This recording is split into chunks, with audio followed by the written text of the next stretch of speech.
بسم الله الرحمن الرحيم. الحمد لله رب العالمين، والصلاة والسلام على أشرف الأنبياء وسادة الأتقياء وسيد المرسلين خاتم النبيين محمد وعلى آله وأهل بيته وصحبه أجمعين. أما بعد،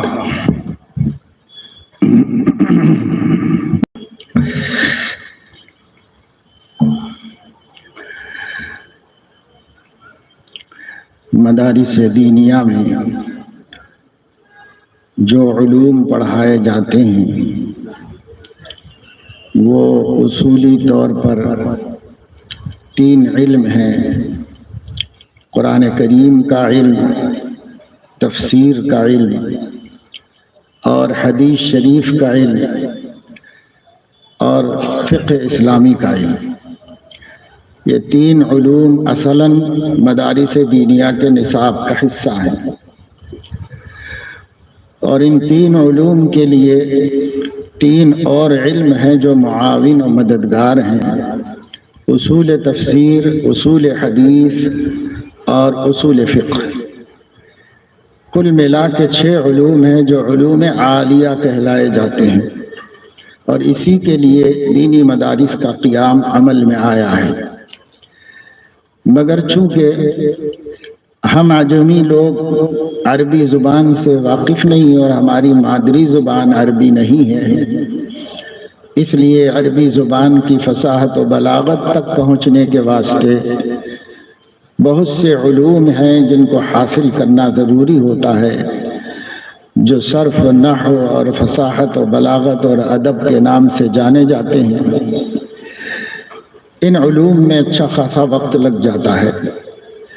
ان بنیادی علوم کو علوم عالیہ کہا جاتا ہے، یعنی سبب کے درجے میں یہ علوم ہیں، اور 6 علوم علوم عالیہ کہلاتے ہیں جو اصل اور مقصود کے درجے میں ہوتے ہیں۔ اور جو حدیث کی کتابیں مدارس دینیہ کے اندر پڑھائی جاتی ہیں، ان حدیث کی کتابوں میں ایک انتخاب ہے جسے صحاح ستہ کہا جاتا ہے۔ اس کے علاوہ بھی 2 کتابیں اور مختصراً شامل کی گئی ہیں اور پڑھائی جاتی ہیں۔ اللہ تعالیٰ نے حضور اکرم صلی اللہ علیہ وسلم کو جو علم عطا فرمایا ہے وہ اللہ تعالیٰ کا علم ذاتی ہے، اور اللہ نے اپنے بندوں کی ہدایت کے واسطے اپنے پیغمبر اور پیغمبر آخر الزماں خاتم النبیین صلی اللہ علیہ وسلم کو وہ علم کا ایک حصہ عطا فرمایا ہے۔ اس کو وحی کہتے ہیں، جو وحی کے ذریعے سے نبی تک نبوت پہنچی ہے، پیغام خداوندی پہنچا ہے، علوم الہیہ پہنچے ہیں۔ وہ اللہ تعالیٰ کی دین ہے اللہ کے نبی پر۔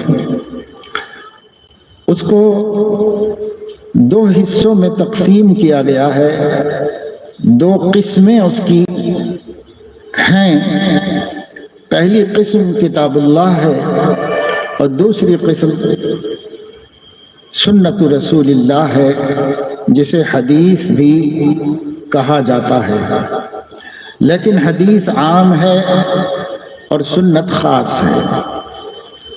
احادیث تو وہی ہیں جو امام بخاری رحمۃ اللہ علیہ کی کتاب کے نام میں شامل ہیں: امور رسول اللہ صلی اللہ علیہ وسلم و سننہ و ایامہ۔ یہ حدیث ہے، اور اس میں ہر چیز سنت نہیں ہے۔ جو چیزیں معمول بہا ہیں، جسے امت کے عقیدے اور عمل سے تعلق ہے اور جس کا ہماری دین اسلام سے تعلق ہے، عملی زندگی سے تعلق ہے، اس کو سنت کہا جاتا ہے۔ اس لیے ہر حدیث سنت نہیں ہوتی، لیکن ہر سنت حدیث ہوتی ہے۔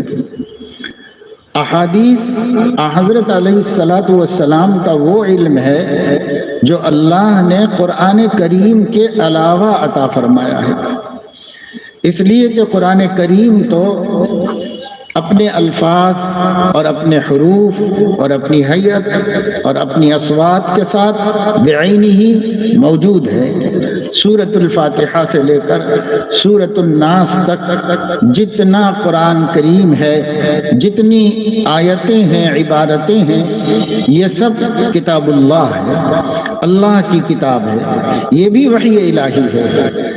لیکن اس کے علاوہ بھی اللہ نے نبی پر اپنے علوم کو الہام فرمایا ہے، اور نبی پاک صلی اللہ علیہ وسلم وحی کی مختلف صورتوں کے ذریعے سے اللہ کے اس علم کو پاتے رہے ہیں اور اس علم کو صحابہ تک پہنچاتے رہے ہیں۔ وہ جو علم قرآن کے علاوہ نبی کو دیا گیا ہے، اسی علم کو ہم حدیث اور سنت کہتے ہیں۔ احادیث رسول اللہ صلی اللہ علیہ وسلم کی باتیں نہیں ہیں، احادیث دراصل کلام الہی ہے جو الفاظ نبوت میں ڈھل کر ہمارے سامنے آئے ہیں۔ علم اللہ ہی کا ہے، اس لیے اس کو مختلف تقسیموں میں تقسیم کیا گیا سمجھنے کے اعتبار سے۔ مثلا وحی مطلوع اور وحی غیر مطلوع کہا گیا۔ وحی مطلوع سے مراد وحی کا وہ حصہ جس کا نماز میں پڑھنا نماز کی صحت کے لیے درست ہے، اور وحی غیر مطلوع وحی کا وہ حصہ جس کو نماز میں نہیں پڑھ سکتے اور نماز میں پڑھنے سے نماز اس سے ادا نہیں ہوگی۔ تو جس کی تلاوت نماز میں ہو سکتی ہے وہ وحی مطلوع ہے، اور جس کی تلاوت نماز میں نہیں ہوتی وہ وحی غیر مطلوع ہے۔ اسی وحی غیر مطلوع کو احادیث شریفہ کہا جاتا ہے اور سنن رسالت کہا جاتا ہے۔ اور یہ جیسے قرآن مجید کو اللہ نے محفوظ کیا، احادیث کو بھی محفوظ کیا۔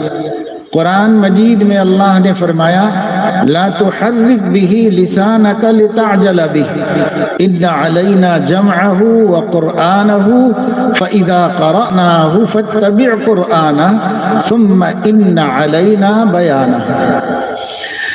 بیان قرآن کا یہ بھی اللہ نے اپنے ذمے لے لیا، اور قرآن کے عبارتوں کا آیتوں کا تحفظ بھی اپنے ذمے لے لیا۔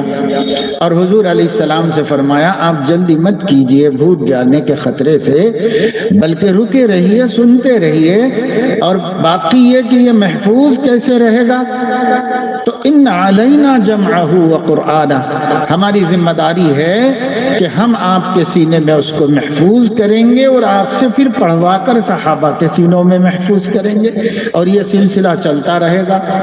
تو یہ ذمہ داری اللہ نے لی کہ قرآن کے وہ محافظ ہیں۔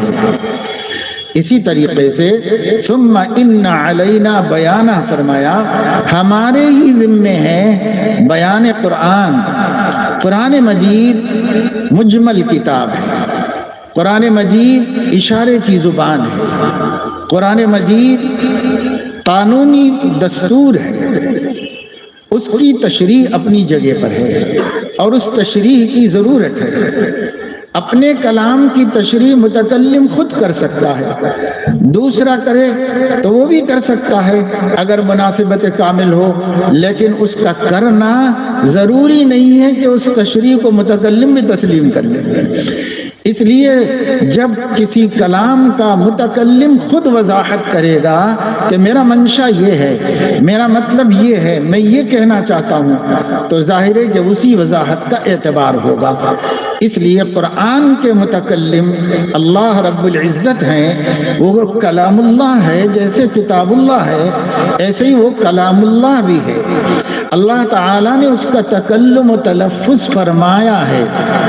جب وہ اللہ کا کلام ہے تو اپنے کلام کی شرح بھی اللہ ہی کرے گا، اور وہی معتبر ہوگی اور وہی ہمارے لیے قابل قبول ہوگی۔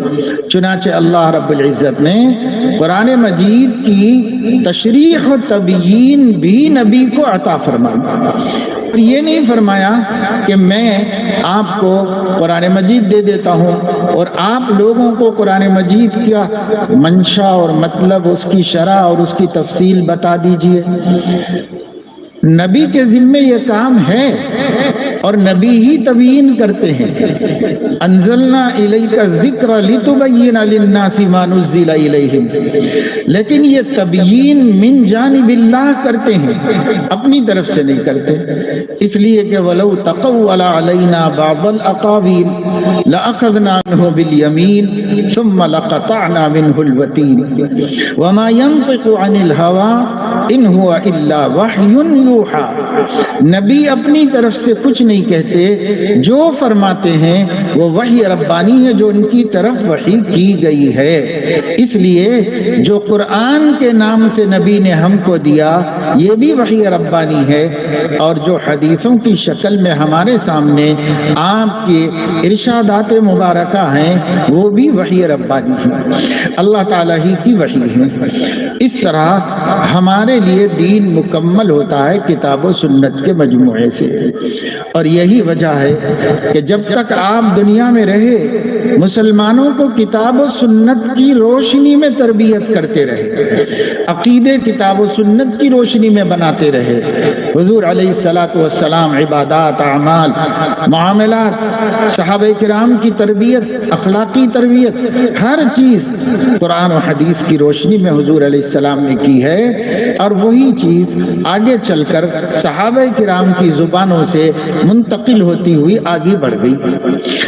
جیسے قرآن صحابہ سے منتقل ہو کر ہم تک آیا ہے طبقہ بطبقہ، اسی طریقے سے حدیثیں صحابہ نے تابعین تک پہنچائیں، تابعین نے تبع تابعین تک پہنچائیں، اور پھر محدثین کا دور آیا، محدثین نے حفاظت کے خاطر ان کو جمع و تدوین کا کام کیا۔ سب سے پہلے کہا جاتا ہے کہ امام ابن شہاب زہری رحمہ اللہ نے تدوین حدیث کا کام کیا۔ سیدنا عمر ابن عبدالعزیز رحمہ اللہ کے حکم پر انہوں نے احادیث رسول کو جمع کرنا شروع کیا اور اسے باقاعدہ لکھنا شروع کیا۔ ایک صحیفہ امام زہری نے مرتب فرما لیا تھا، اس طرح ان کو اول المدونین کہا جاتا ہے، وہ حدیث کے سب سے پہلے مدون ہیں۔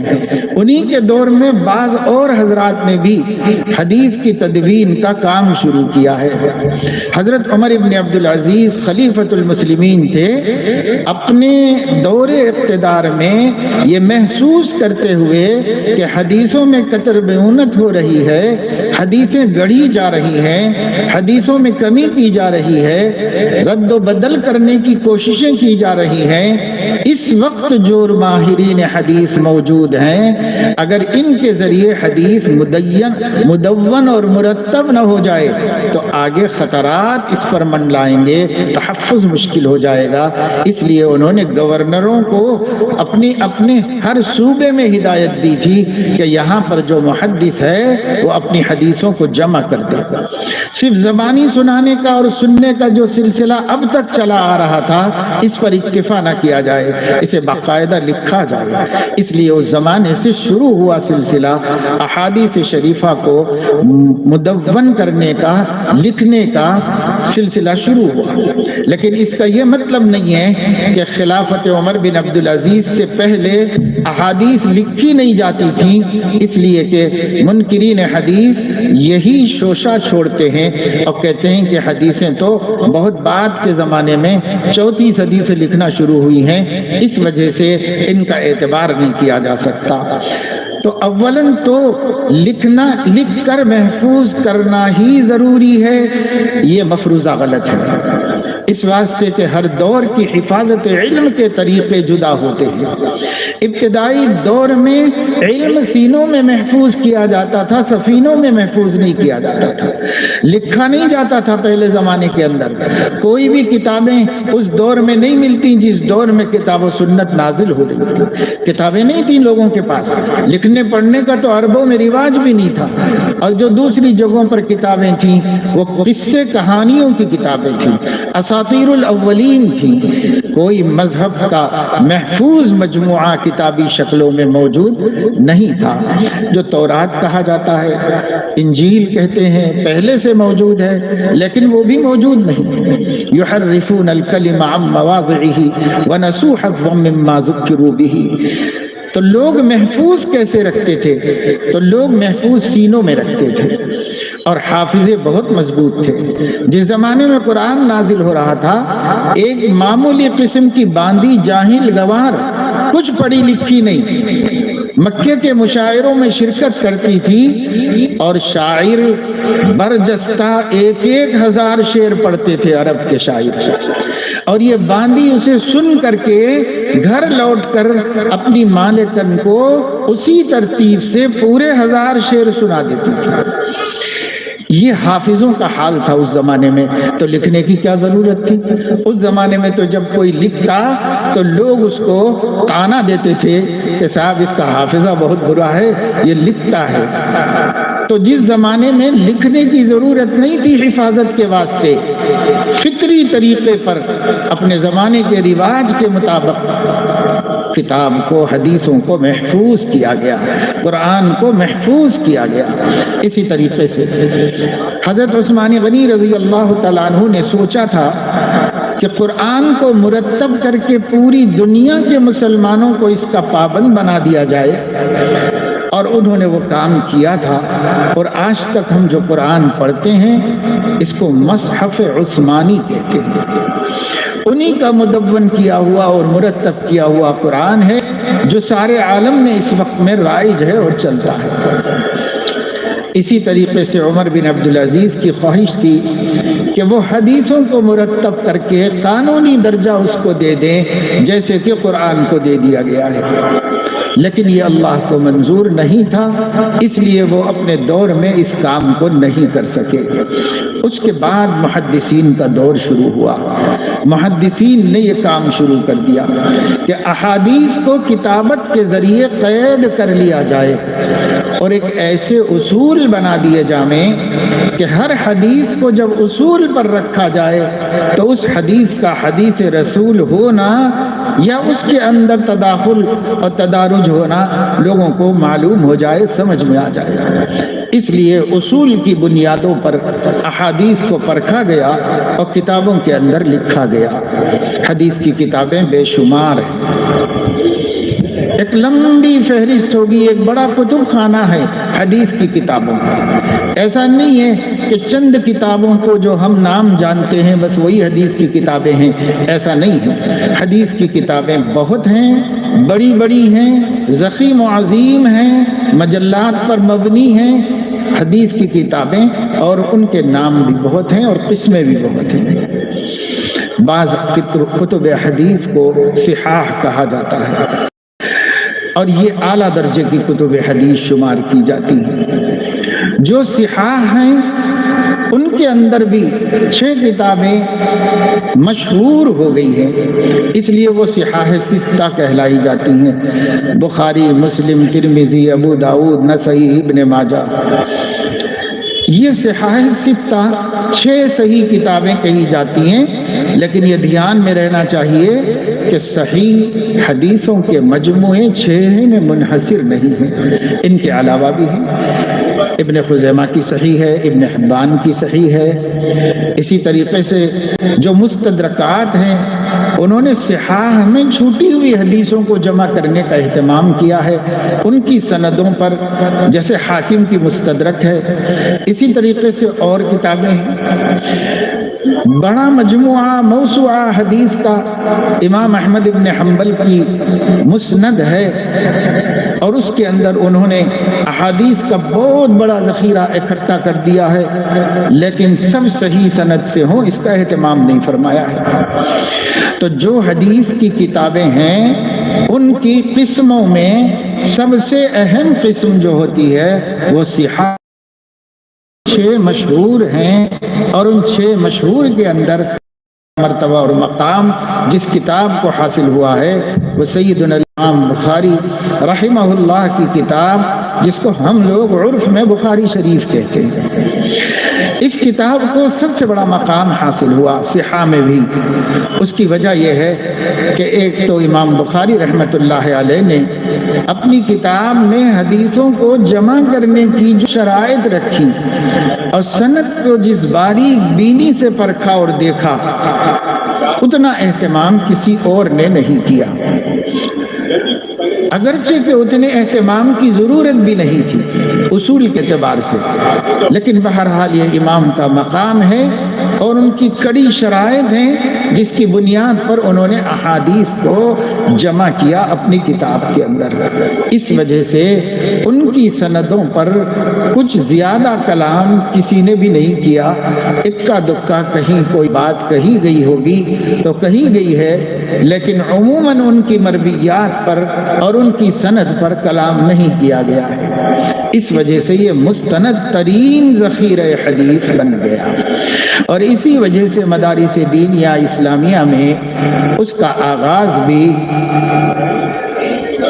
اہتمام کے ساتھ کیا جاتا ہے اور اختتام بھی اہتمام کے ساتھ کیا جاتا ہے، حالانکہ جو دوسری کتابیں پڑھائی جاتی ہیں اسی مدرسے کے اندر وہ کتابیں بھی اپنے مقام و مرتبے کے اعتبار سے حدیث کی کتابیں ہی ہیں، ان کی عظمت بھی وہی ہے، ان کا احترام بھی وہی ہے، ان کے اندر جو باتیں بیان ہوئی ہیں ان کی اہمیت بھی اپنی جگہ مسلم ہے، لیکن بطور خاص اللہ نے قبولیت عامہ عطا فرمائی ہے امام بخاری کی کتاب کو، اور یہ کتاب حدیث ہے، فی نفسی ہر حدیث محترم ہے، معظم ہے، قابل عزت و احترام ہے، ہر بات ہمارے نبی کی قابل عزت و احترام ہے۔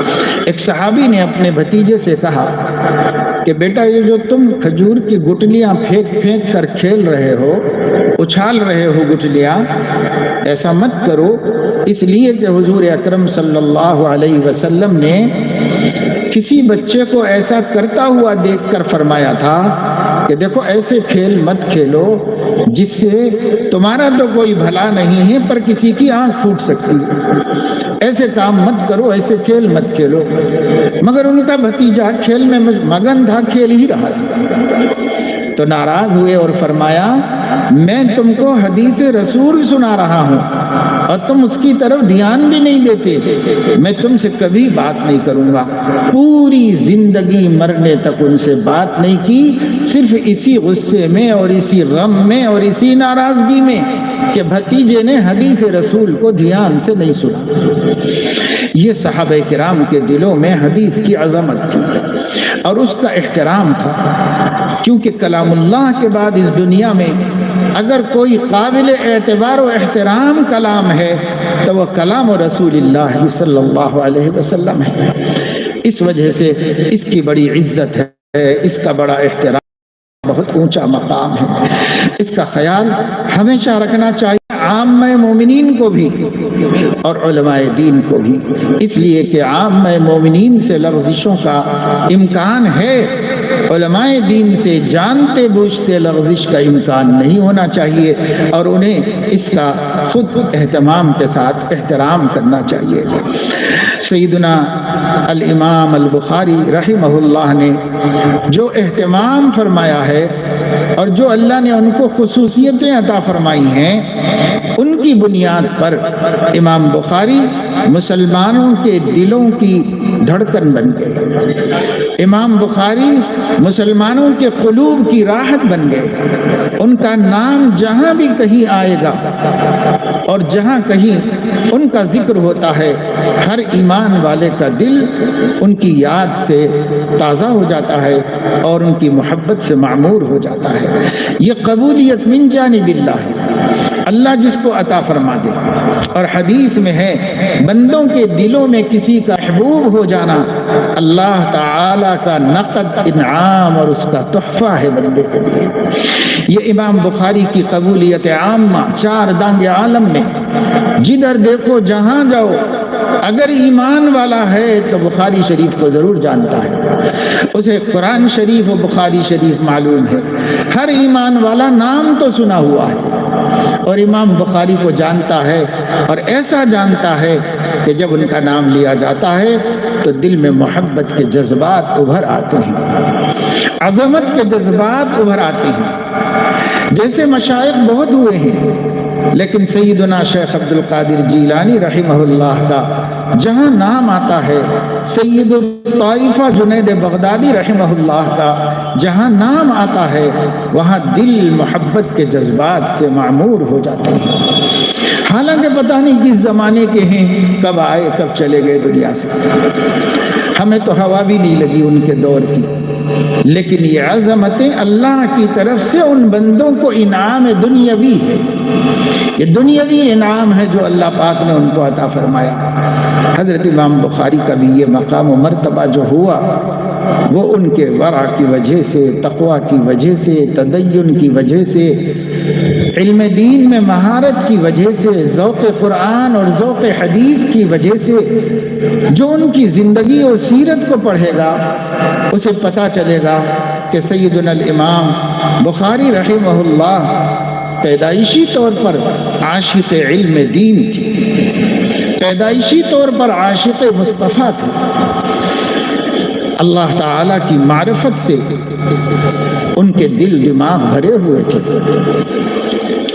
لوگ جانتے ہیں، طالب علموں کو اور علماء کو معلوم ہے، عوام الناس کو اور ہماری بہنوں بیٹیوں کو جو ان بچوں کی نسبت سے یہاں توقع سے زیادہ پہلے ہی سے جمع ہو گئی ہیں، ان کے علم اور ان کی عبرت کے لیے بتاتا ہوں کہ امام بخاری رحمہ اللہ کے والد جو تھے وہ بھی عظیم المرتبت محدث تھے، اسماعیل ان کا نام تھا، اور امام بخاری کے دادا کا نام ابراہیم تھا، اور ان کے پردادا کا نام مغیرہ تھا، اور ان کے والد بردزبہ تھے جو مجوسی المشرب تھے، مجوسی المذہب تھے، یعنی آتش پرست تھے، بے ایمان تھے، کفر کی اندھیرے میں اور کفر کی گندگی میں تھے۔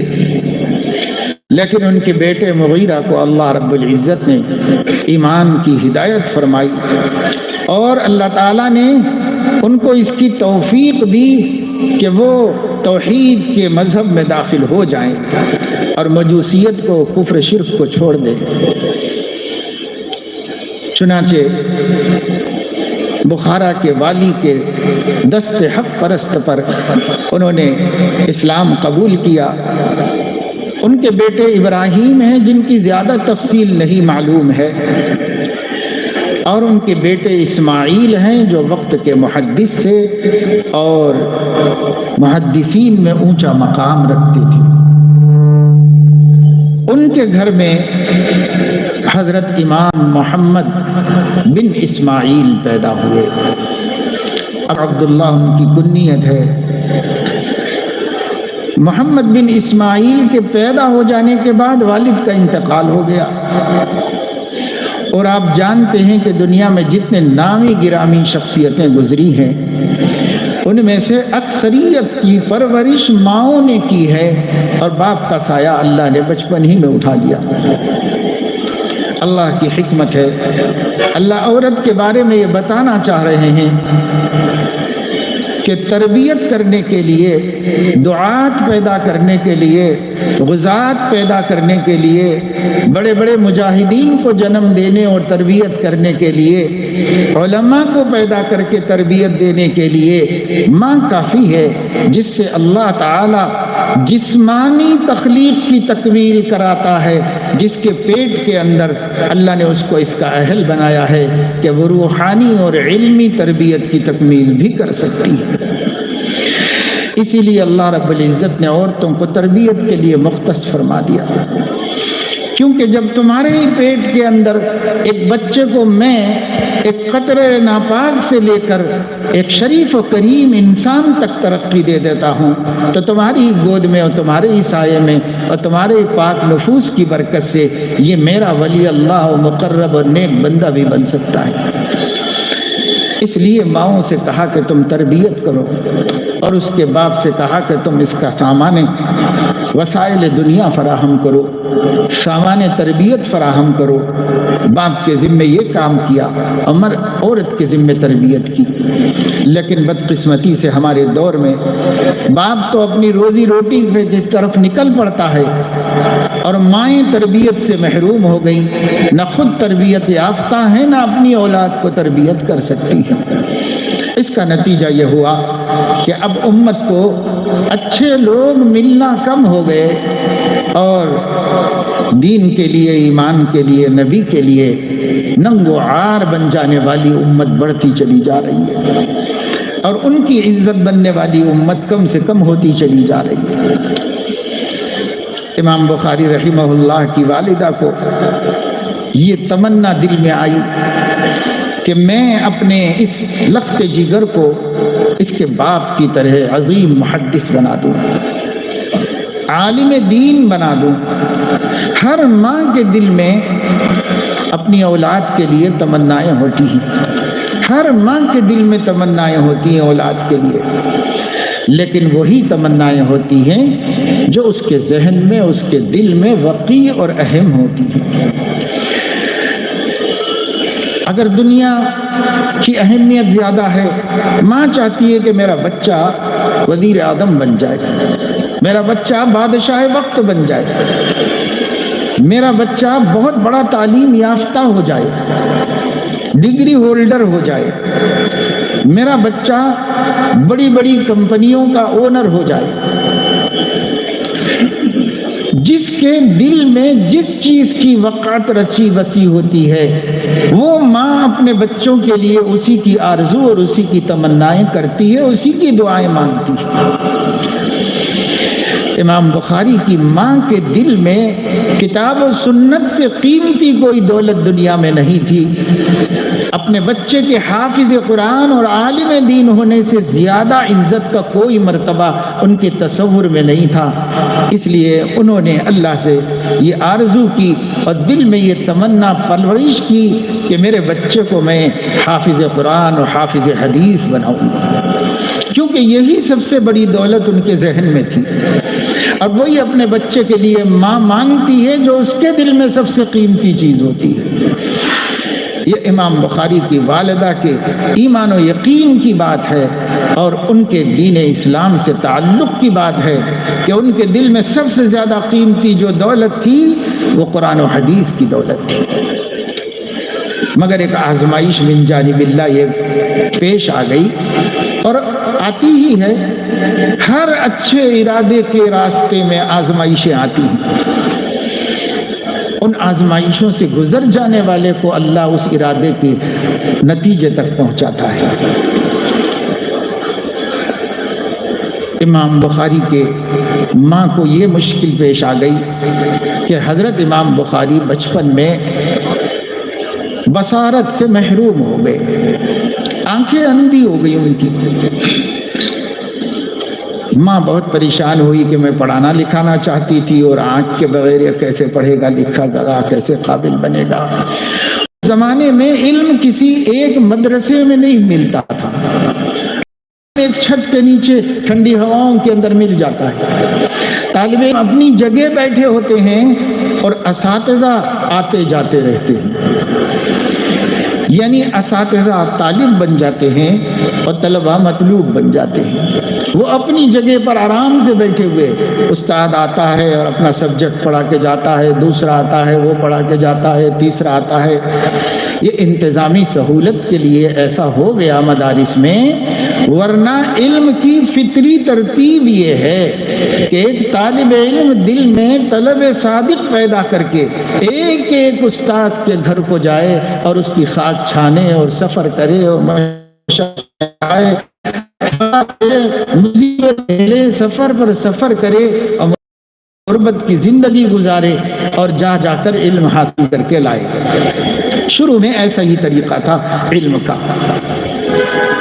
امام بخاری کی والدہ سوچتی ہیں اب میرے بچے کو حجاز جانا پڑے گا، مکہ جانا پڑے گا، مدینہ جانا پڑے گا، کوفہ جانا پڑے گا، بصرہ جانا پڑے گا، مصر جانا پڑے گا، ماوراء النہر جانا پڑے گا، کہاں کہاں جانا پڑے گا میرے بچے کو حدیث کا علم حاصل کرنے کے واسطے۔ اس لیے کہ جہاں محدث ہے وہاں جانا، اس کی حدیثیں لینا، جہاں محدث ہے وہاں جانا، اس کی روایات لینا۔ تو نابینا بچہ کہاں جائے گا، کدھر جائے گا، کتنا پھرے گا، کیسے پھرے گا، کیسے کرے گا، یہ ان کے لیے بڑی تکلیف دہ اور آزمائش کی صورتحال ہو گئی۔ لیکن وہ اللہ کی نیک بندی تھی، وہ مایوس نہیں ہوئی اللہ تعالیٰ سے۔ انہوں نے سوچا کہ جب میرا ارادہ اچھا ہے اور میری تمنا بھلی ہے تو میرا رب میری مدد کیوں نہیں کرے گا، میرا اللہ ضرور مدد کرے گا۔ اس لیے دعا مانگنے میں کوتاہی نہیں کی۔ دعا بڑی دولت ہے میرے دوستوں اور میری بہنوں بیٹیوں، دعا بڑی دولت ہے، اس سے بڑی کوئی دولت اس دنیا میں نہیں ہے، جس کے ذریعے ہم اللہ کو منا کر ہر چیز لے سکتے ہیں اللہ تعالیٰ سے، بشرطے کہ ہم کو دعا کرنا آتا ہو۔ امام بخاری کی والدہ نے پورے یقین اور وثوق کے ساتھ اللہ سے مانگا، اللہ پاک میری نیتیں اچھی ہیں، میرا ارادہ بھلا ہے، میرے بچے کو آپ وسائل علم سے محروم نہ کیجئے، اس کی بینائی اسے عطا فرما دیجئے۔ ایک دن سو رہی تھی تو خواب میں حضرت ابراہیم خلیل اللہ علی نبینا وعلیہ الصلاۃ والسلام کی زیارت کی، اور وہ یہ فرما رہے تھے کہ خوش ہو جاؤ، اللہ نے تمہاری درد میں ڈوبی دعائیں قبول فرما لی ہیں اور تمہارے بچے کو بصارت لوٹا دی ہے اور آنکھوں سے نواز دیا ہے۔ خوشی کے مارے جاگی اور بچے کو دیکھا تو اللہ تعالیٰ نے ان کو پھر سے بصیر بنا دیا تھا، دیکھنے والا اور بینا بنا دیا تھا۔ بہت خوش ہو گئی۔ اب اس شکرانے میں ان کو مزید جذبہ بیدار ہوا کہ اب تو اللہ کی اس نعمت کے تشکر میں اس کو علم دین سے آراستہ کرنا ہی ہے۔ ان کے والد نے 20,000 درہم چھوڑے تھے، ان کی والدہ نے اس کو اسی کام کے لیے مختص کیا کہ میں اپنے بچے کو علم دین دوں، اس کے لیے اپنی ضرورتیں کسی طرح پوری کر لوں گی، لیکن ان کے باپ کے پیسے سے اس کو علم سے آراستہ کروں گی۔ اس کا انہوں نے ارادہ کیا، مکتب میں بھیجا، 9 سال کی عمر میں حافظ قرآن ہو گئے، اور حافظ ہونے سے پہلے ہی فرماتے ہیں کہ اللہ نے میرے دل میں یہ بات ڈالی کہ جیسے میں قرآن کو حفظ کر رہا ہوں، اپنے نبی کی حدیثوں کو بھی حفظ کروں۔ یہ تمنا میرے دل میں اللہ نے ڈالی۔ فرماتے ہیں کہ میں الہام کیا گیا دراہ لے کے میں مکتب میں پڑھتا تھا، اس عمر میں مکتب کے زمانے میں اللہ الہام کیا گیا، من جانب اللہ داعیہ پیدا ہوا کہ میں حافظ حدیث بنوں۔ چنانچہ 9 سال کی عمر میں حافظ حدیث بنے، اور 11 سال کی عمر میں 9 سال کی عمر میں حافظ قرآن بنے، اور 11 سال کی عمر میں حافظ حدیث بنے۔ 70,000 حدیثیں سند و متن کے ساتھ امام بخاری کو یاد تھی۔ عبداللہ ابن مبارک رحمہ اللہ کی کتاب سب سے پہلے یاد کی حدیثوں کی، پھر اس کے بعد دوسرے محدثین سے حاصل کرتے رہے، پھر شوق بڑھتا ہی گیا۔ 16 برس کی عمر میں والدہ انہیں حج کرانے لے گئی۔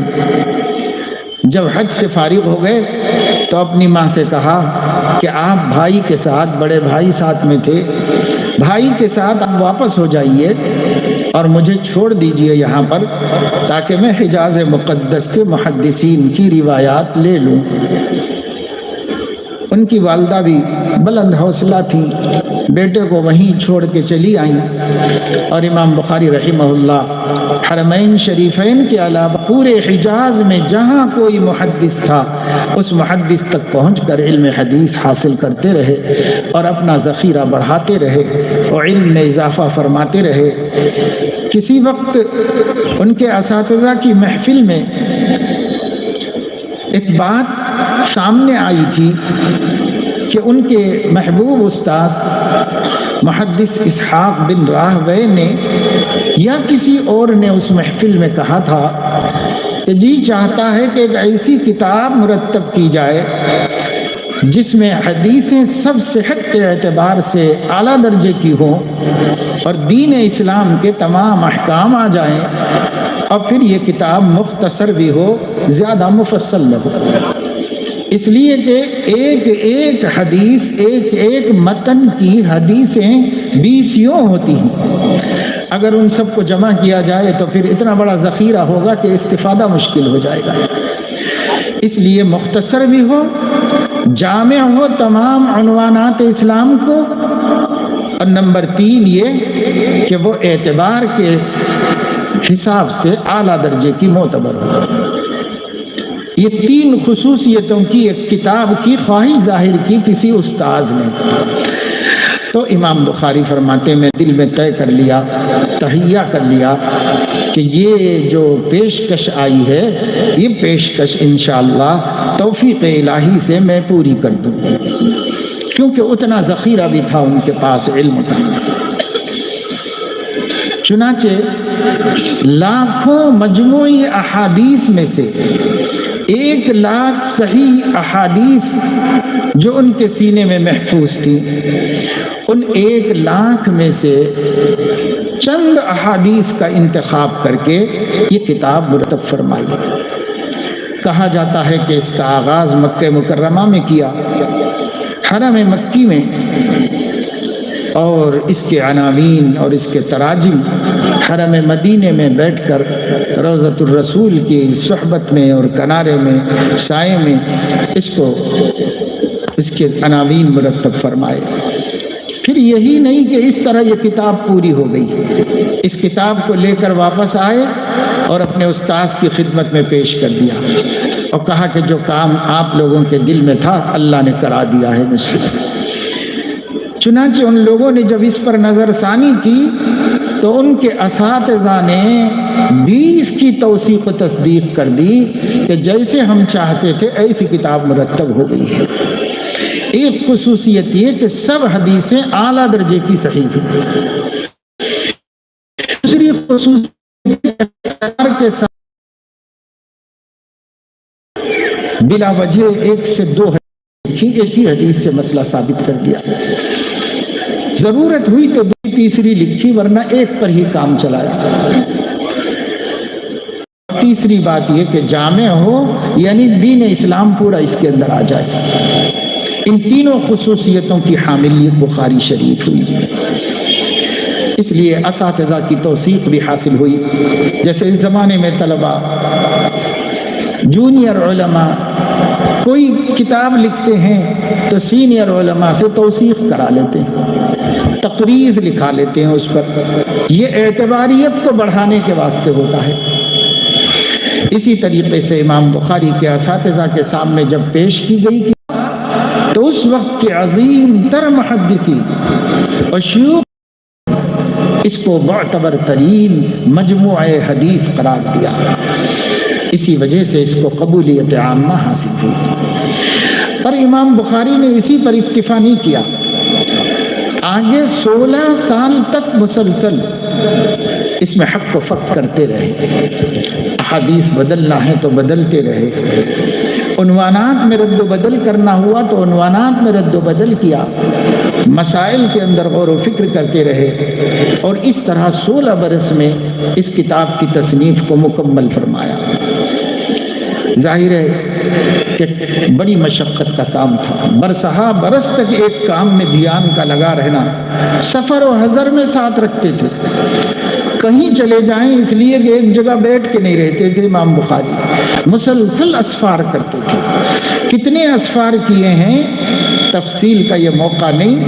امام بخاری رحمت اللہ علیہ کے بارے میں آتا ہے ایک حدیث کے لیے ایک دفعے 350 میل کا سفر فرمایا، اور خود فرماتے ہیں کہ میں کوفہ کتنی مرتبہ گیا گن کے بتا بھی نہیں سکتا، بصرہ گئے 20 مرتبہ، دمشق گئے، ملک شام کے محدثین کے پاس پہنچے، عراق محدثین کے پاس پہنچے، حجاز کے محدثین کے پاس پہنچے، جہاں جہاں سے علم حدیث مل سکتا تھا اس کی حرص پیدا کی، اس کا حوصلہ پیدا کیا، تو وہاں تک گئے اور حاصل کیا۔ اور جو حدیث بخاری شریف میں لکھی، اس کتاب کو لکھنے کے لیے بھی بڑا مجاہدہ کیا۔ ہر حدیث کو نقل کرنے کے لیے غسل کا اہتمام فرمایا، اور ہر حدیث کو نقل کرنے کے لیے 2 رکعت نفل نماز پڑھنے کا اہتمام کیا۔ ظاہر ہے کہ ایسا اہتمام کسی اور کی تاریخ میں نہیں ملتا محدثین کے ہاتھ، جو اہتمام امام بخاری نے کیا۔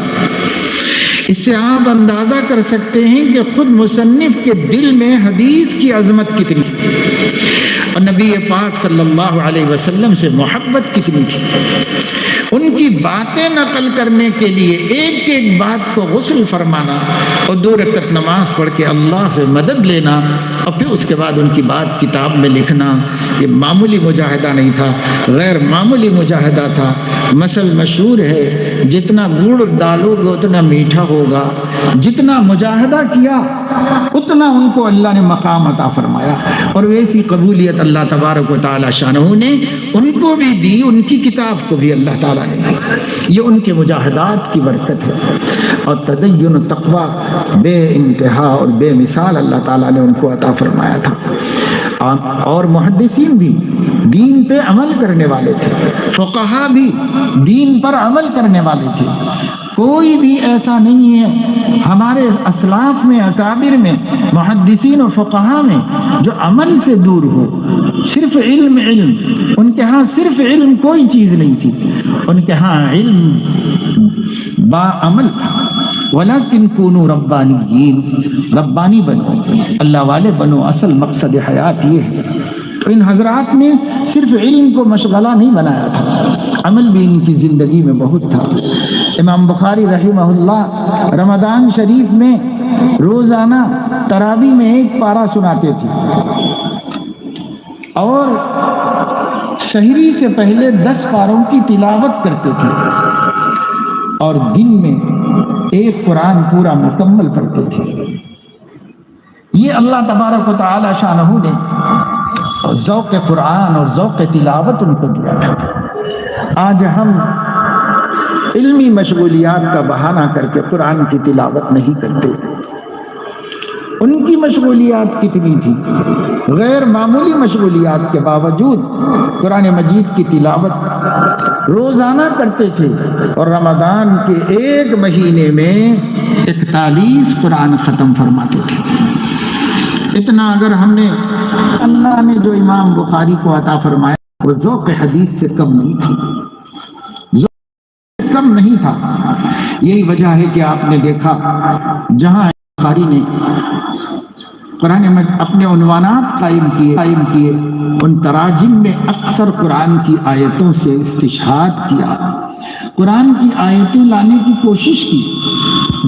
جو مسئلے کے لیے عنوان قائم کیا تو اکثر و بیشتر قرآن کو بھی وہاں پر قرآن کا متعلقہ حصہ، آیت کا ٹکڑا ضرور نقل کیا۔ اس سے ذوق قرآن کا پتہ چلتا ہے۔ اور اس سے بھی بڑھ کر یہ کہ قرآن مجید حدیث شریف میں انہوں نے کتاب میں جو حدیثیں لکھی ہیں، جہاں کوئی مشکل لفظ آیا حدیث میں، اس مشکل لفظ کا ترجمہ بتانے کے لیے اس لفظ کے مادے سے قرآن میں کوئی لفظ نکال کر اس لفظ کو لا کر وہاں پر نقل کر دیا، تاکہ تم مفسرین کے ہاں اس کی تفسیر دیکھ لو کہ مفسرین نے قرآن کے اس لفظ کے کیا معنی بیان کیے ہیں۔ پھر یہاں حدیث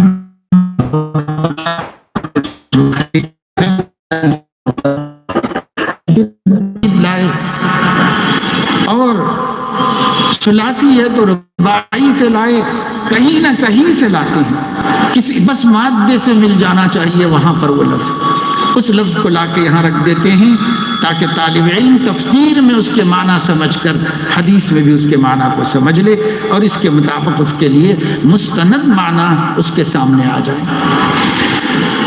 مگر یہ باریک بینی، یہ نکتہ رسی، یہ ذہن کی رسائی قرآن کی آیتوں تک اسی شخص کو ہو سکتی ہے جس کے رگ رگ میں اور نس نس میں قرآن کی عظمت و محبت بھری ہوئی ہو، جو کثرت سے پڑھتا ہو اور جو تدبر بھی کرتا ہو قرآن کریم کے معانی میں اور اس کے علوم میں، وہی ایسا کر سکتا ہے۔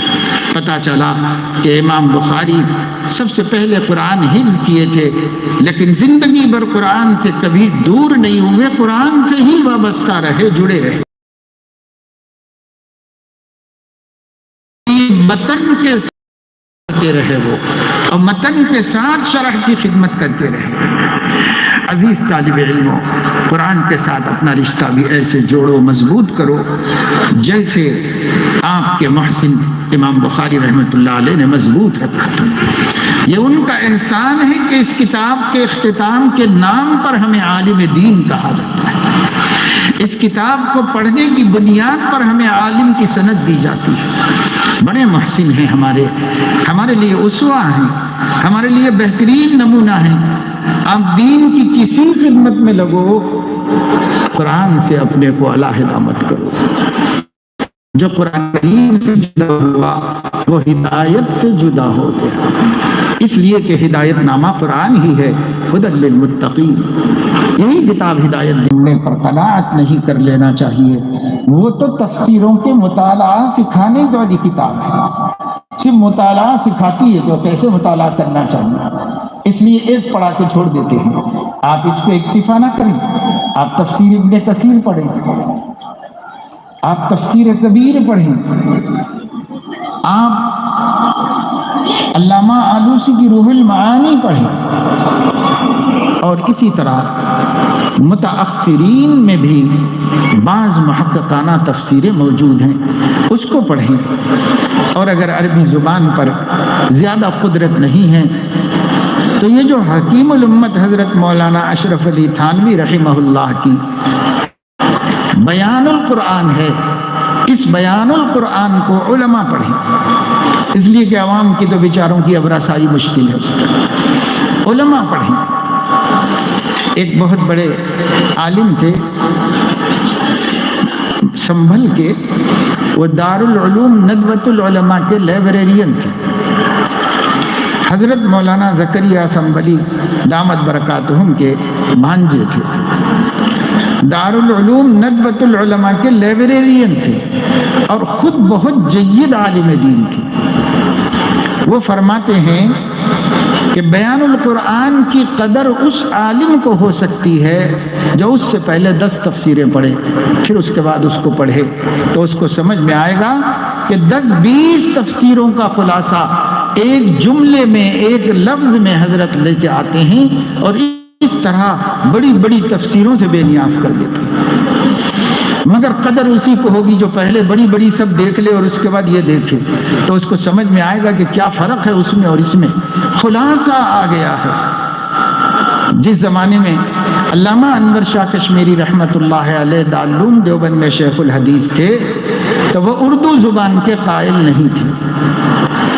طلبہ نظمیں لکھتے تھے، مضامین لکھتے تھے، حضرت کو دکھاتے تھے، اردو میں کوئی لاتا تو پھینک دیتے تھے، فارسی میں لکھو، عربی میں لکھو، اردو بھی کوئی زبان ہے، اس میں کیا لکھو گے، تو نہیں قبول کرتے تھے حضرت۔ مگر جب بیان القرآن کا پہلا پارہ چھپا اور وہ علماء کے پاس گیا، حضرت کشمیری کے پاس بھی آیا، اس زمانے میں معاصرت منافرت کا سبب نہیں تھی، بلکہ علماء ایک دوسرے کے قدرداں تھے اور عظمت کرتے تھے۔ حضرت کشمیری نے حضرت تھانوی کا اردو ترجمہ پڑھا، اب پڑھنے کے بعد طلباء سے یہ فرمایا، میں سمجھتا تھا کہ اردو ناقص زبان ہے، لیکن جس زبان میں قرآن کی جامع تفسیر لکھی جا سکتی ہو وہ ناقص زبان کیسے ہو سکتی ہے؟ اب میں تم لوگوں سے کہتا ہوں کہ اردو پہ محنت کرو اور اردو میں لکھنا شروع کرو۔ اعتراف بڑی چیز ہے جو بڑوں کی شان ہے۔ بہرحال میں یہ بتا رہا ہوں کہ طلبہ، خاص طور سے علماء، فارغ ہونے والے قرآن سے اپنا رشتہ ہر کتاب سے زیادہ مضبوط جوڑیے۔ بہت افسوس ہوتا ہے اس دور میں قرآن مجید سے ہمارا تعلق کمزور سے کمزور ہو گیا ہے۔ عوام تو کل انعام انہوں نے قرآن چھوڑ ہی دیا ہے، انہوں نے خوبصورت لکڑی کے دبوں کو تابوت بنا کے اس میں دفن کر دیا ہے مردے کی طرح. انہوں نے قیمتی مخملی جزدانوں کے اندر رکھ دیا ہے، اس طرح کے جزدان پھٹ گئے ہیں پرانے ہو کر اور قرآن بوسیدہ ہو گئے ہیں. لیکن افسوس ان پر نہیں ہے، افسوس علماء پر ہے کہ انہوں نے بھی قرآن سے اپنے کو دور کر لیا ہے. کچھ زیادہ ہماری دلچسپی کی کتاب نہیں ہے قرآن مجید، حالانکہ یہ ملوک الکلام ہے، اللہ کی کتاب ہے. اس سے زیادہ دلچسپی کس کتاب سے امت کو ہونی چاہیے، خاص طور سے عالم کو جو امت کا ہادی ہے، امت کا رہنما ہے. رہنمائی کے سر چشمے تک نہیں پہنچتا تو جب لیتا نہیں ہے تو دے گا کیا دوسروں کو؟ جب اس کی بیٹری چارج نہیں ہے تو وہ اوروں کو کیسے روشن کرے گا؟ اس لیے سر چشمہ ہدایت حدیث سے بھی پہلے کتاب اللہ ہے، اور کتاب اللہ کے سمجھنے کے واسطے اور کتاب اللہ کو صحیح طریقے پر اخذ کرنے کے واسطے پھر نبی کی ضرورت ہے، اور نبی کا کلام حدیث شریف ہے. یہ دونوں لے کر کے چلو، یہ دونوں چیزیں ہمارے سامنے ہوں گی تب جا کر کے ہم صحیح معنوں میں عالم دین بنیں گے. یاد رکھیے قرآن کریم کے بغیر آپ کی زبان میں تاثیر پیدا ہوگی، نہ آپ کے قلم میں زور آئے گا. قرآن کے بغیر کچھ نہیں ہے. قرآن سب سے بڑی دولت ہے اور سب سے اصل سرمایہ ہے. اس کو پڑھو اور اس کے پڑھنے کا ارادہ کرو کہ ہم تفسیریں بھی دیکھتے رہیں گے اور اب احادیث کی کتابوں کو شروحات کے ساتھ پڑھیں گے، اس واسطے کہ حدیث کی جو کتابیں ہیں وہ آپ نے پڑھ لی. مدرسے میں 8 کتابیں پڑھ لی، شمائل ترمذی ملا کے 9 کتابیں پڑھ لی، بہت ہو گیا متن پڑھنا. اب شرح کی ضرورت ہے. اس لیے ہر حدیث کی کتاب یا کم از کم ایک مرتبہ آپ پوری بخاری شریف کو من اولہ الی آخرہ کسی شرح کے ساتھ پڑھیے. عربی شرحیں ایک سے ایک موجود ہیں بخاری شریف کی، شاید سب سے زیادہ شروحات تو بخاری شریف کی لکھی گئی. اور اگر عربی سے زیادہ استفادہ مشکل ہو تو اردو زبان کے جو ہمارے معتبر محدثین، اساتذہ حدیث، اساتذہ بخاری، ان کے جو دروس ہیں، ایک ایک حدیث انما الاعمال بالنیات سے لے کر اس آخری باب تک آپ پھر سے پڑھیے اور سامنے شرح رکھ کر پڑھیے، تاکہ اس کی تشریح کے ساتھ طالب علمی کے زمانے میں جو غفلت ہوئی ایک مرتبہ ہم پھر علم حاصل کریں. اس لیے کہ حضرت مفتی محمد سعید احمد صاحب نور اللہ مرقدہ شیخ الحدیث دارالعلوم دیوبند فرمایا کرتے تھے کہ سب سے پہلی وحی جو آئی ہے سورہ علق کی 5 آیتیں، اس میں 2 مرتبہ اقرا ہے. پہلا اقرا حضرت فرماتے تھے کہ یہ جو تم استادوں کے سامنے بیٹھ کے پڑھ لیتے ہو، اور دوسرا اقرا سند فراغت ہاتھ میں آ جانے کے بعد کے واسطے، یہاں سے پڑھنا شروع کرو. یہ دوسرا اقرا ہے، یہاں سے اب پڑھنا شروع کرو. سند فراغت کے لیے دلیل نہیں ہے، قابلیت علم کی دلیل ہے، پڑھ سکنے کی دلیل ہے کہ پڑھ سکتے ہیں. لہذا اب پڑھنا شروع ہوگا یہاں سے، یہ نہیں کہ یہاں پڑھنا ختم ہوا ہے، نہیں، یہاں سے پڑھنا شروع ہوگا. جب یہ عالم جمعے کا خطبہ دے لو، تقریریں کر لو، یہ آپ کے لیے کافی نہیں ہے. یہ دعوت کے لیے تو کافی ہے لیکن علم کے لیے کافی نہیں. خطبات پڑھ پڑھ کر کے اچھے خطیبوں کے خطبات چھپے ہوئے ہیں، انجمنوں میں بھی یہی کرتے رہے کہ لوگوں کی لکھی ہوئی تقریریں رٹ رٹ کے کام چلایا ہے، تو سیکھنے کے لیے تھا. اب آپ عالم بن کر بھی صرف خطبے پڑھ کے جانا اور خطبے سنا دینا یہ کافی نہیں ہے. جتنے منکرین حدیث ہیں یہ حدیث ساتھ پڑھی ہے. اور آخری باب 58واں باب کتاب التوحید، اور 58واں باب کتاب التوحید، اور آخری سے جو اس کے اندر آئی ہے کتاب التوحید دراصل کتاب الرد علی الجہمیہ ہے. صفات باری تعالیٰ کا انکار کرنے والوں کا رد کرنے کے واسطے امام بخاری نے کتاب عنوان، لیکن شراح حدیث بتاتے ہیں کہ عنوان میں تو رد علی الجہمیۃ وغیرہم کہا ہے، لیکن مختلف ابواب لائے ہیں اور مختلف مسائل لائے ہیں، سب جہمیہ وغیرہ کا رد نہیں ہے، بلکہ اور بھی کلام کے مسائل اٹھائے ہیں اور اس پر کلام فرمایا ہے۔ اور ایسا طریقہ ہوتا ہے، ضروری نہیں ہے کہ عنوان میں جتنی بات کہی گئی ہے بس اتنا ہی اس کے اندر ہو، اور بھی ضروری مسائل ہیں تو انہیں بھی لایا جاتا ہے کتابوں کے اندر ضمنی طور پر۔ اس لیے کتاب التوحید میں بہت سے عنوانات آ گئے، بعض کا تعلق رد علی الجہمیہ سے ہے بھی نہیں، اور بعض ابواب کا تعلق رد فرق سے بھی نہیں ہے، وہ مثبت باب ہے اور مثبت علم دیتا ہے آدمی کو اور عقیدے کی وضاحت و صراحت کرتا ہے۔ جہمیہ یہ کہتے تھے، جہمیہ جو ہے وہ جہم ایک جاہل شخص جس کو دین کا زیادہ علم نہیں تھا لیکن لوگوں کا پیشوا بن گیا تھا، اور کچھ لوگ اسی کے جیسے اس کے فالوورز ہو گئے تھے، مقلد ہو گئے تھے، اس کی طرف خیالات کو قبول کرنا شروع کر دیا تھا، اس طرح اس کا ایک گروپ بھی بن گیا تھا۔ مجموعی طور پر اسلام میں جو فرقے ہیں وہ 4 ہیں: خوارج، روافض، معتزلہ اور جہمیہ، پھر قدریہ اور جبریہ کو بھی اس میں شامل کیا گیا، 6 ہو گئے۔ یہ 6 اصل الاصول ہیں گمراہی کے۔ علماء فرماتے ہیں کہ آج بھی دنیا میں اگر کوئی فرقہ، کوئی نظریہ اور کوئی غیر اسلامی تحریک شروع ہوتی ہے تو ان کے تانے بانے جا کے ان 6 میں سے کسی سے مل جاتے ہیں۔ یہ امہات الفرق ہیں، انہی سے فرقے جنم لیتے ہیں، انہی سے فرقے آگے بڑھتے ہیں اور پھیلتے رہتے ہیں۔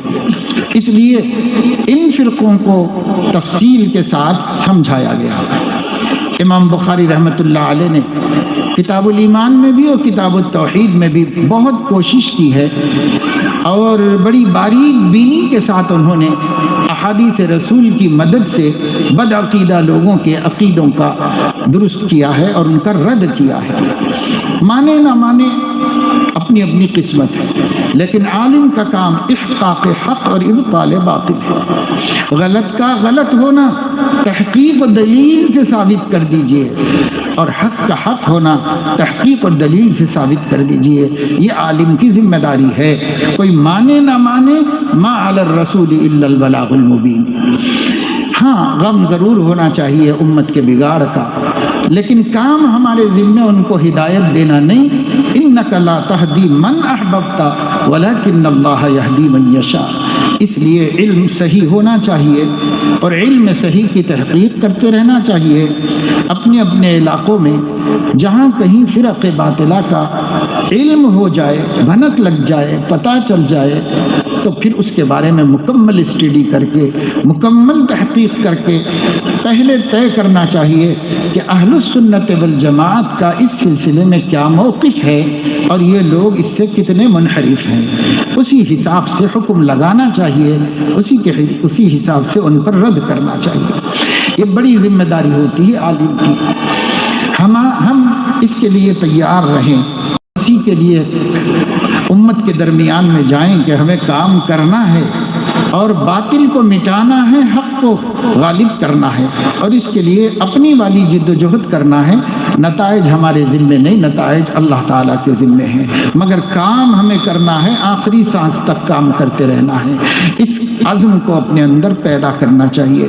امام بخاری دیکھیے، اپنے پاس صحیح علم رکھتے تھے، احادیث رسول رکھتے تھے، قرآن کریم کی نصوص رکھتے تھے، تو امام بخاری رحمہ اللہ نے ہر باطل پر قدغن لگایا، ہر غلط کی بیخ کنی کی اور اسے پکڑا اور بتایا کہ یہ غلط ہے، یہ غلط ہے۔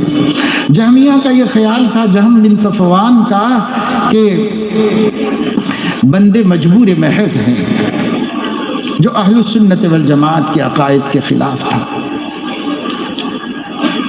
اور وہ یہ کہتا تھا کہ اللہ تعالی صفات نہیں رکھتا، صفات کا انکار کرتا تھا، اس لیے اس کے متعدد غلط عقیدوں کو ملحوظ رکھ کر امام بخاری رحمۃ اللہ علیہ نے کتاب التوحید قائم کی۔ توحید کے معنی قیامت میں اعمال کو، معتزلہ کو اختلاف ہے، جہمیہ کو بھی اختلاف ہے، وہ میزان کے معنی عدل کے کرتے ہیں کہ عدل کرنا ہی میزان ہے، لیکن اہل سنت کہتے ہیں عدل تو اللہ کہے گا ہی، لیکن میزان میں اعمال تلا کے حجت بھی پوری فرما دے گا اللہ رب العزت۔ اس لیے عدل کا ہونا میزان کے ذریعے سے، میزان کو اہل سنت والجماعت اپنے عقائد میں شامل کیے ہوئے ہیں، اور جہمیہ نہیں مانتے تھے، معتزلہ نہیں مانتے تھے، تو امام بخاری نے یہ باب قائم کیا، اور قرآن کی ایک آیت اور نبی پاک صلی اللہ علیہ وسلم کی ایک حدیث سے اس کو مدلل کر دیا کہ یہ عقیدہ مضبوط ہے اور ثابت ہے۔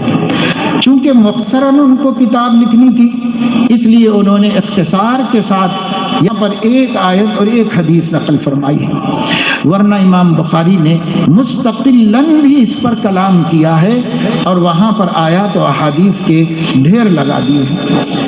بہرحال مسلمانوں کو یہ بات ذہن میں رکھنا چاہیے کہ اہل السنت والجماعت کے نزدیک قیامت کے ہر بندے کے اعمال اور افعال تولے جائیں گے، اقوال بھی تولے جائیں گے۔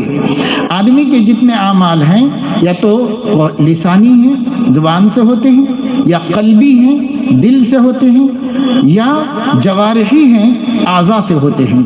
تینوں سے صادر ہونے والے اعمال اللہ رب العزت بھلوں کو ایک پلڑے میں اور بروں کو رکھے گا، اور رکھ کر اس کا وزن کرے گا۔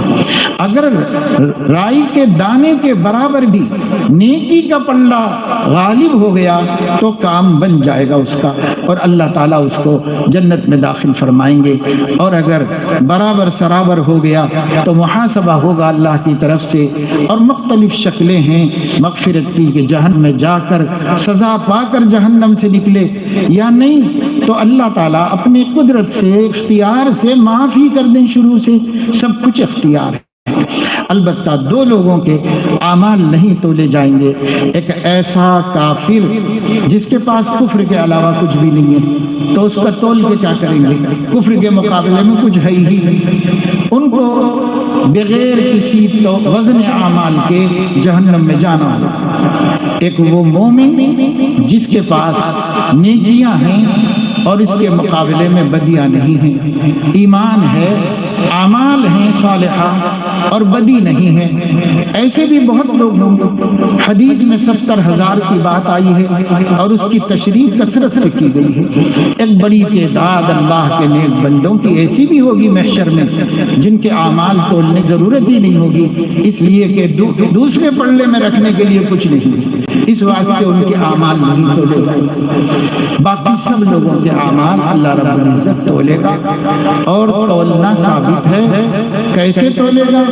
تو پہلے زمانے میں مختلف توجیحات کی گئی ہیں، لیکن اس دور میں توجیحات کی علماء فرماتے ہیں ضرورت نہیں۔ جب ہوائیں تولی جاتی ہیں، جب زلزلے کی قوت تولی جاتی ہے، جب سردی تولی جاتی ہے، جب گرمی تولی جاتی ہے، جب ہواؤں کی پریشر اور اس کی رفتار تولی جاتی ہے، جب ہر چیز تولنے کے قابل بن گئی ہے، بندوں کی عقلوں کی پیداوار سے ایسے موازین وجود میں آئے ہیں جس میں ہر عرض کو تولا جا سکتا ہے، تو اعمال اگر عرض ہیں تو ان کے تولے جانے میں اشکال اب کوئی ضرورت باقی نہیں رہی۔ پہلے زمانے میں توجیحات کی گئیں، صحائف اعمال تولے جائیں گے، یا اعمال کو مجسم کر کے اس کو تولا جائے گا وغیرہ کہا جاتا ہے۔ ہم اس کو بھی مان سکتے ہیں، اس پر بھی یقین رکھ سکتے ہیں، لیکن اب شک شبے کا یہ دور نہیں رہا۔ شک شبے کی ہماری ٹیکنالوجیز نے شک شبے کی گنجائشوں کو کم کر دیا ہے، اس لیے ہمیں اطمینان رکھنا چاہیے کہ اللہ نے جو فرمایا وَنَضَعُ الْمَوَازِينَ الْقِسْطَ لِيَوْمِ الْقِيَامَةِ فَلَا تُظْلَمُ نَفْسٌ شَيْئًا وَإِنْ كَانَ مِثْقَالَ حَبَّةٍ، برابر بھی کوئی عمل ہوگا اچھا یا برا، ہم